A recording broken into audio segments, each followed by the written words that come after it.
مفتی آفتاب غازی صاحب دامت برکاتہ ان کا حکم ہوا اور میں آپ کے درمیان آ گیا ہوں۔ ظرافت میری طبیعت میں کچھ نہ کچھ رہی، بہت سارے عناوین تھے، مفتی صاحب کا حکم تھا کہ کوئی ایک عنوان لینا۔ آقا صلی اللہ علیہ وسلم کی زندگی کے جتنے سارے پہلو ہیں وہ پہلو وہی ہے کہ جو ہماری زندگی کے پہلو،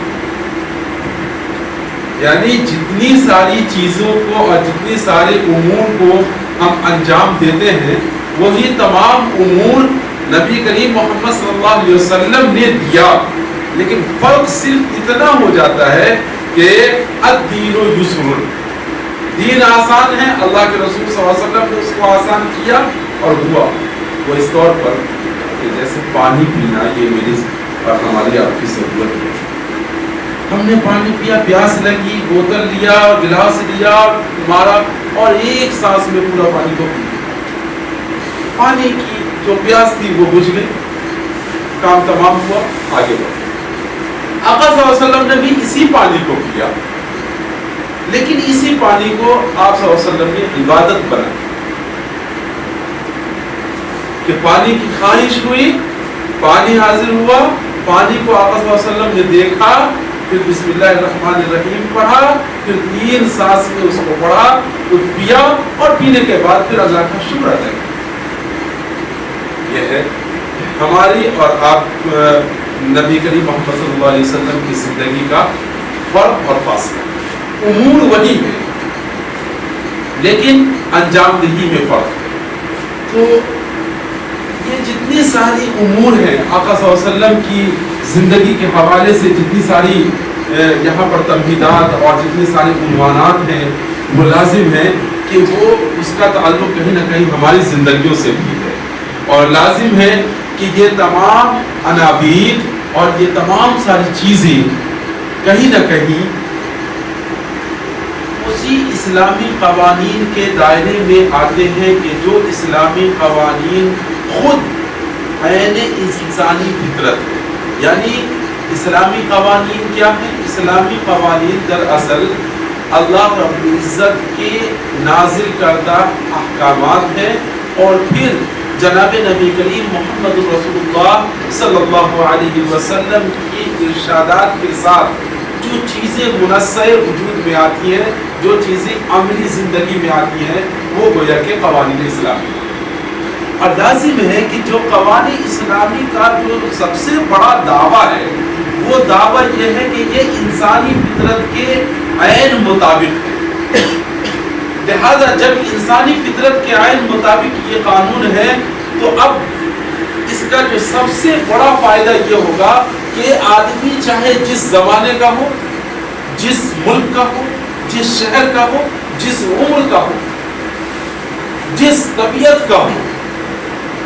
اسلامی قانون اس ملک کے اور اس طبیعت کے اور اس انسان کو فٹ ہو جائے گا۔ یعنی یہ نہیں ہوگا کہ ایک قانون جو ایک ملک کے لیے الگ بن جائے اور اس ملک کے باشندے کے لیے الگ بن جائے اور دوسرے ملک کے باشندے کے لیے الگ بن جائے، یہ اسلامی قانون کا ترجمہ نہیں ہے۔ اسلامی قانون کا ترجمہ امتیاز یہ ہے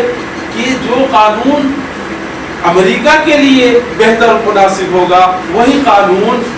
ہندوستان کے انسانوں کے لیے بھی بہتر اور مناسب ہے۔ یہ اسلامی قانون کا سب سے بڑا ترجمہ امتیاز ہے اور سب سے بڑی خصوصیت ہے۔ لازم ہے کہ جب فطرت کے عین مطابق ہے، اور فطرت میں اللہ نے بے شمار چیزیں رکھ رکھی ہیں، جتنی سارے عنوانات آپ کے سامنے ہیں، یہ تمام ساری چیزیں کہاں ہیں؟ دراصل انسانوں کی فطرت کے اندر۔ تجارت کرنا، معیشت کرنا، سونا، جاگنا، اٹھنا، بیٹھنا، پڑھنا، لکھنا، کام کرنا، شادی کرنا اور اسکول بنانا، کالج بنانا، مکتب چلانا، مسجد میں نماز پڑھنا، روزہ رکھنا، حج کرنا، زکوٰۃ دینا، نوافل پڑھنا، جتنے سارے کے سارے کام ہیں وہ تمام کے تمام کام دراصل ہماری طبیعت اور فطرت اس کا تقاضا کرتی ہے۔ اب فرق صرف اتنا ہے کہ جو طبیعت اور فطرت پاکیزہ ہوتی ہے وہ پاکیزہ کاموں کا تقاضا کرتی ہے، اور جو طبیعت اور فطرت پاکیزہ نہیں ہوتی، اس کے اندر خباثت یا گندگی ہوتی ہے یا عادت رذیلہ کا وہ مرتکب ہے، تو لازم ہے کہ پھر وہ گندے کاموں کو اور خراب کاموں کو اختیار کرے. بس اتنا فرق ہے. لازم ہے کہ جتنی ساری چیزیں آقا صلی اللہ علیہ وسلم نے اپنی پوری عمر مبارک میں، صرف یہ نہیں کہ نبوت کے بعد بلکہ نبوت سے پہلے کا جو زمانہ ہے 40 سال کا، 40 سال کی عمر میں آپ صلی اللہ علیہ وسلم کی نبوت ملی ہے، تو 40 سال کیا عمر جس میں نبوت نہیں ملی وہ، اور جو 40 سال کے بعد 23 سال کی مدت ہے وہ، دونوں کے معاملات میں کہہ رہا ہوں کہ یہ پورے 63 سال زندگی کے جتنے سارے معاملات اور جتنی سارے امور کی انجام دی آقا صلی اللہ علیہ وسلم نے کی ہے، وہ سب کی سب فطرت کے عین مطابق. اور جب فطرت میں بہت ساری چیزیں ہیں، خوشی بھی ہے، غم بھی ہے، بڑھاپا بھی ہے، بچپنا بھی ہے، جوانی بھی ہے، سب کچھ ہے، کھانا بھی ہے، پینا بھی ہے، بولنا بھی ہے، تو ہنسنا کیوں؟ لازم ہے کہ فطرت میں ہنسنا بھی. اور یہی وجہ ہے کہ جناب نبی کریم محمد رسول اللہ صلی اللہ علیہ وسلم کی جو پاکیزہ زندگی ہے، اس 63 سالہ پاکیزہ زندگی، اس پاکیزہ زندگی میں آپ صلی اللہ علیہ وسلم کی زندگی، آپ صلی اللہ علیہ وسلم کی خوش طبعی اور آپ صلی اللہ علیہ وسلم کی ہنسی مذاق بھی ہمارے سامنے آئی، اور بہت خوبصورت انداز میں آئی، جس میں بہت ہی سلیقہ مندی ہے اور جس میں بہت ہی پاکیزگی ہے. اتنی پاکیزگی کہ خود آقا صلی اللہ علیہ وسلم فرماتے ہیں کہ لا اقول قولی الا حقا، کہ دیکھو مذاق لازم ہے کہ انسانی فطرت کے عین مطابق ہے. لہذا جو شخص، اب یہاں سے ایک نقطے کی بات، کہ جو شخص اپنے علم، اپنے وقار اور اپنے مزاج اور طبیعت کے تفوق یا بڑائی کے لیے اپنے اوپر ہر وقت روب و داب کا خول چڑھا لیتا ہے، مطلب کہ وہ ہنستا نہیں، وہ مسکراتا نہیں، وہ عام طور پر بزرہ سنجی کے ساتھ کبھی بات نہیں کرتا، بہت بے تکلف نہیں ہوتا. جان لیجیے اور یاد رکھیں کہ وہ شخص چاہے کتنا ہی قابل ہو، کتنا ہی اچھا ہو، کتنا ہی باصلاحیت ہو، اس سے دوسرے لوگ فائدہ نہیں اٹھا سکتے. یعنی ایسے شخص سے افادہ اور استفادہ یہ ممکن ہے. اسی بنیاد پر ایک آدمی کہ جس کے اندر علم ہو، حلم ہو، تقویٰ ہو، ورع ہو، فضل ہو، کمال ہو، اس کے ساتھ ساتھ اس کے اندر خوش طبعی بھی ہونا چاہیے. یہ خود نبی کریم صلی اللہ علیہ وسلم کی صفت ہے. حضرت انس ابن مالک رضی اللہ تعالیٰ عنہ فرماتے ہیں کہ جناب نبی کریم محمد صلی اللہ علیہ وسلم کے تعلق سے کہ میں نے آپ سے زیادہ کسی کو کثیر المزاح نہیں پایا. یعنی مزاح کی جو کیفیت، دل لگی کی جو کیفیت جناب نبی کریم محمد رسول اللہ صلی اللہ علیہ وسلم کی زندگی میں پایا، اتنا زیادہ میں نے کسی دوسرے شخص کے اندر نہیں پایا. لازم ہے کہ آپ صلی اللہ علیہ وسلم مزاح فرماتے تھے. اب مزاح کے تعلق سے خود آقا صلی اللہ علیہ وسلم نے اپنے مذاق کی تفصیل بتلائی کہ میں جو کچھ کہتا ہوں وہ وہی کہتا ہوں جو مبنی بر صداقت ہوتا ہے. یعنی مذاق تو ہوتی ہے، دل لگی ہوتی ہے، خوش طبعی ہوتی ہے، لیکن اس کے اندر جھوٹ نہیں، اس کے اندر دل آزاری نہیں ہوتی، اس کے اندر غیبت نہیں ہوتی، اس کے اندر تمسخر نہیں ہوتا. ایک مذاق ہے اور ایک سخریہ ہے. مذاق سے مراد یہ ہے کہ ایسی چھوٹی چھوٹی باتیں کر دی جائیں کہ جو مبنی پر حقیقت ہو، لیکن وہ کسی کا تمسخر اڑانے والی نہ ہو، کسی کی ذات یا کسی کی شخصیت کو نیچا یا گھٹانے والی وہ بات نہ ہو. یہی وجہ ہے کہ جناب نبی کریم صلی اللہ علیہ وسلم نے ایسے مذاق سے کہ جس کے اندر جھوٹ، جس کے اندر غیبت، یا جس کے اندر کسی چھوٹے کو یا کسی چھوٹے کی شفقت یا کسی بڑے کا احترام ختم ہو جائے، وہ مذاق آقا صلی اللہ علیہ وسلم کو پسند نہیں. اور یہ چیز لازم ہے کہ سلسلہ وار طریقے سے آتا رہا ہے. اور پھر خود احادیث نبویہ کے اندر اس کی بڑی تفصیلات آئی. صاحب مرقات جو مشکات شریف ہے اس کی شرح جس نے لکھی ہے علامہ نووی رحمۃ اللہ علیہ، میں عبارت ان کی نہیں پڑھ کر میں ان کا خلاصہ آپ کے سامنے پیش کر رہا ہوں کہ ہنسی مذاق کے سلسلے میں امام نووی رحمۃ اللہ علیہ نے بہت ہی خوبصورت بات کہی ہے. دراصل ان کی باتوں میں آپ پورا نچوڑ نکال سکتے ہیں کہ مذاق کس حد تک ہو سکتی ہے اور کس حد تک نہیں ہو سکتی. حضرت علامہ نووی فرماتے ہیں کہ جو ہنسی مذاق حد سے زیادہ ہو اور دل کو سخت کر دینے کا باعث بن جائے، یا ذکر الہی سے غافل کر دے، یا پھر دینی و شرعی امور میں غور و فکر کرنے سے روکنے لگے اور دوسروں کی عیب جوئی اور ایذا رسانی تک پہنچا دے اور نتیجتاً اس سے بغض و عناد پیدا ہو جائے، وہ ہنسی مذاق قطعاً مباح نہیں ہو سکتا. یہ علامہ نووی نے احادیث نبویہ کی روشنی میں یہ ہنسی مذاق کا ایک دائرہ متعین فرما دیا. چنانچہ نبی کریم صلی اللہ علیہ وسلم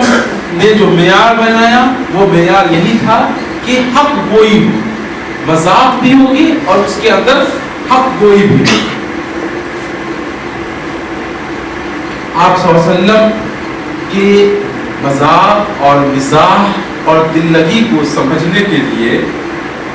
ایک دو مثالیں آپ کے ساتھ، کئی ساری مثالیں احادیث نبویہ میں ملے گی، ایک دو مثالیں آپ کے سامنے. حضرت انس چونکہ آقا صلی اللہ علیہ وسلم کے خادم ہیں اور انہی سے مروی کئی روایتیں ہوئی، اس میں سے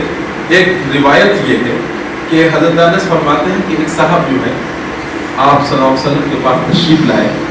اور کہنے لگے کہ رسول اللہ مجھے سواری کی ضرورت ہے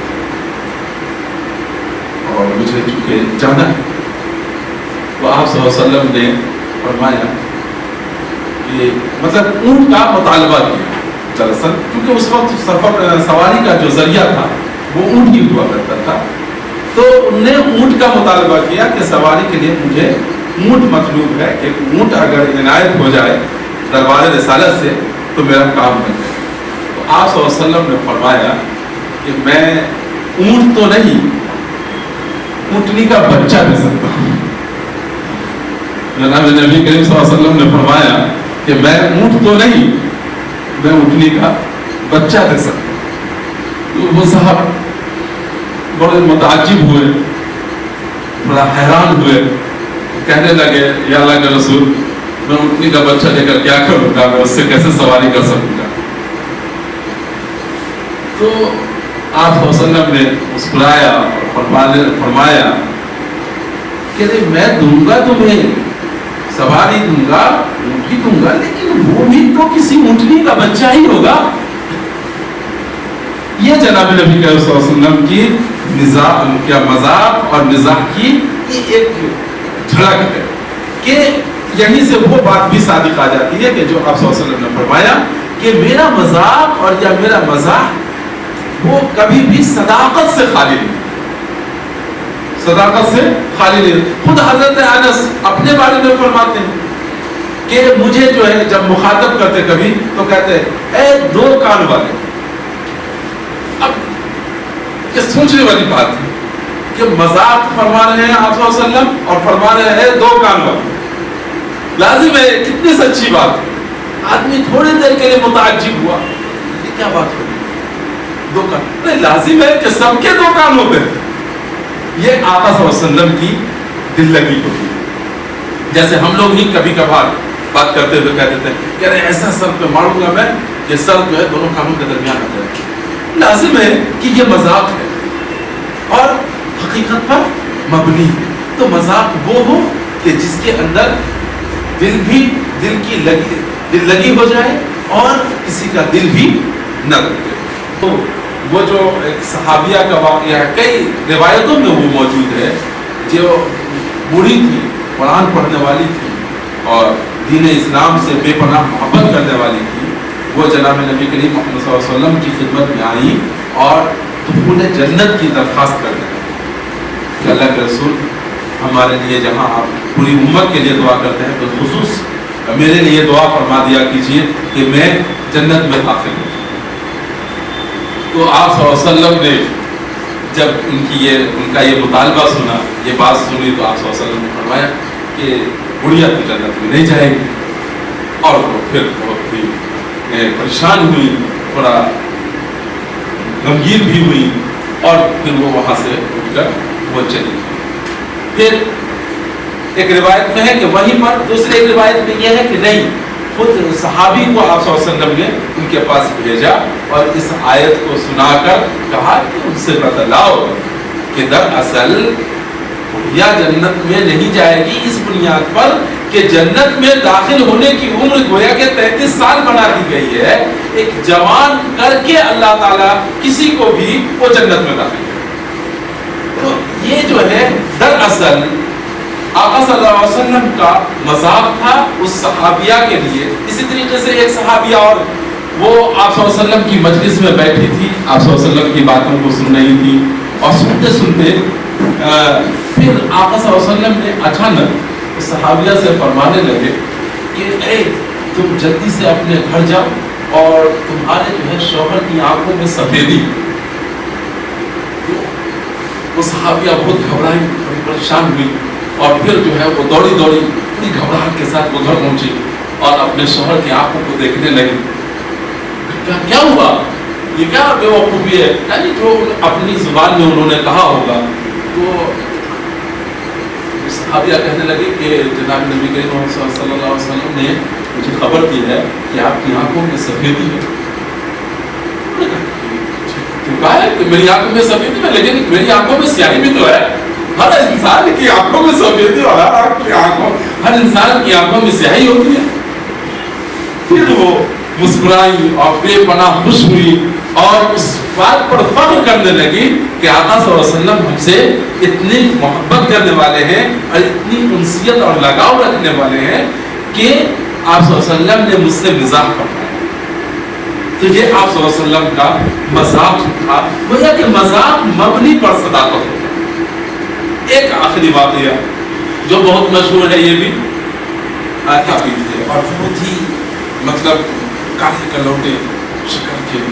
لازم ہے کہ حبشہ کی طرف کے یا کسی اور علاقے کے کہ جہاں پر آج بھی لوگ وہاں کے دکھتے ہیں اس طرح سے. تو ان کی جو بہت ساری باتیں ہیں، لیکن ان میں سے ایک خاص بات یہ ہوتی تھی کہ وہ دیہات سے آتے تھے. تو ان کے بارے میں بڑی عجیب یعنی محبت کا انداز دیکھیے آقا صلی اللہ علیہ وسلم کا کہ آپ صلی اللہ علیہ وسلم فرماتے تھے کہ ظاہر میرے لیے باہر کے گماشتہ ہے اور میں ظاہر کے لیے مدینے کا گماشتہ ہوں. مراد اور مطلب اس کا یہ تھا کہ ظاہر جو ہے دراصل جو دیہات میں نیا پھل یا نئی کوئی سبزی یا نئی کوئی چیز یا پیداوار اگتی، وہ آقا صلی اللہ علیہ وسلم کی خدمت میں وہ لے کر آیا کرتے تھے. اور اسی طریقے سے جب یہ دربار رسالت سے رخصت ہوتے تو یہ بھی جو ہے کچھ نہ کچھ کیا کہتا ہے کہ آقا صلی اللہ علیہ وسلم کی طرف سے ان کو دیا جاتا ہے اور یہ بہت ہی خوش ہو کر جاتے ہوتے. ایک مرتبہ جناب نبی کریم صلی اللہ علیہ وسلم مدینہ کے بازار میں پہنچے اور وہاں دیکھا کہ ظاہر ابن حرام جو ہے سو اپنی جو لائی ہوئی چیز ہے اس کے بیچ رہے. تو آقا صلی اللہ علیہ وسلم پیچھے سے ان کے پاس پہنچے اور پہنچنے کے بعد جو ایسے کہ جب وہ پاؤں سے کھڑا ہوا، جیسے عام طور پر دیکھتے ہیں آپ بیٹھے ہوئے کہ پاؤں دونوں کھڑے ہوئے اور پھر جو ہے پشت پیچھے کو بیٹھی رہتی ہے نا، اور اس میں جو آدمی رہتا ہے اور بیچتا ہوا رہتا ہے. عام طور پر جو چھوٹی چیزوں کو بیچنے والے لوگ جس انداز میں بیٹھتے ہیں اسی طریقے سے وہ بیٹھے ہوئے تھے. جناب نبی کریم صلی اللہ علیہ وسلم آپ یہ جو صحابی تھے ظاہر ابن حرام ان کے پیچھے سے گئے اور پھر دونوں بازوؤں کے درمیان سے اپنے دونوں دست مبارک کو آگے کو بڑھایا اور آنکھ پر بھی پٹی ڈالی. اور پٹی ڈالنے کے بعد اعلان فرمانے لگے کہ کوئی ہے جو اس غلام کو خریدے گا. یعنی ایک دم جو ہمارے اور آپ کے درمیان آج بھی اس طرح کی چیزیں آتی ہیں. اور یہ دراصل آقا صلی اللہ علیہ وسلم کے مذاق، مزاح، دل لگی اور آپ صلی اللہ علیہ وسلم کی انسیت اور محبت سب کا اندازہ لگا سکتے ہیں اپنی امت کے لیے کہ صحابی جتنے سارے ہیں وہ سب رضی اللہ عنہم میں ایسے نہیں آئے. یہ نبی کریم صلی اللہ علیہ وسلم کی کرشمہ سازی کہ وہ پیسے والے نہیں تھے، وہ خوبصورت نہیں تھے، وہ شہر کے نہیں تھے، وہ بہت عقل و دانائی والے میں شمار ہونے والے نہیں تھے، لیکن اس کے باوجود آپ صلی اللہ علیہ وسلم کی ان سے محبت دیکھیے، بے تکلفی دیکھیے کس حد تک ہے کہ آپ صلی اللہ علیہ وسلم ان کے پیچھے سے جاتے ہیں، دونوں ہاتھوں کو ان کے موڈے کے درمیان سے نکالتے ہیں، آنکھوں پر ان کے پٹیاں بناتے ہیں اور اس کے بعد اعلان کرتے ہیں کہ کوئی ہے جو اس غلام کو خریدے. اور جب اس طریقے سے کیا تو وہ تھوڑا چھٹپٹانے سے لگے، کون ہے، چھوڑو چھوڑو. اور جیسے ہی جو ہے پھر آپ صلی اللہ علیہ وسلم کی خوشبو اور آپ صلی اللہ علیہ وسلم کے اس میں اطہر کی جو لماست محسوس کی تو وہ سمجھ گئے. اور پھر اس کے بعد وہ کہے کے لیے چھٹپٹائیں گے اور کہے کے لیے ادھر ادھر ہچکیں گے اور وہ جو ہے اپنی پیٹھ کو آقا صلی اللہ علیہ وسلم کے سینے مبارک سے اور آہستہ آہستہ چمٹانے لگے اور اس کے بعد کہنے لگے کہ اللہ کے رسول یہ کھوٹا سکہ ہے، اسے کون خریدے. جناب نبی کریم صلی اللہ علیہ وسلم نے ارشاد فرمایا کہ نہیں صاحب، تم بھلے ہی اس دنیا کی نظر میں کھوٹا سکہ ہو سکتے ہو لیکن تم اللہ کی نظر میں تمہاری بڑی قیمت ہے اور تم قیمتی سکہ ہو. یہ ہے جناب نبی کریم محمد صلی اللہ علیہ وسلم کی